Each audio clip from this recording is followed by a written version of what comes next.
Welcome. Today, I'll guide you through the simple steps to enable vibration for other messaging silent notifications on Snapchat, so you never miss an alert even when your phone is on silent. First, start by going to your phone settings. This is where you can customize how notifications behave for all your apps, including Snapchat.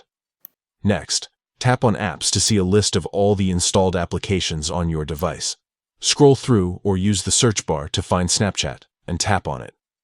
Once you're in Snapchat's app info, select Notifications. This section controls all the notification settings at the system level for Snapchat.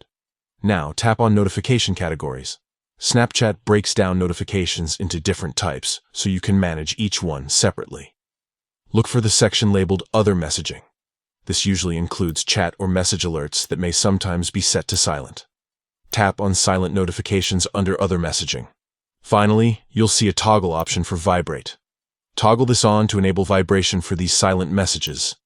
This means that even if the notifications are silent, your phone will still vibrate to let you know you have a new Snapchat message. By following these steps, phone settings, apps, Snapchat, notifications, notification categories, other messaging, silent notifications, and then enabling Vibrate, you ensure you're always subtly notified without sound, perfect for discreet messaging. Thanks for listening.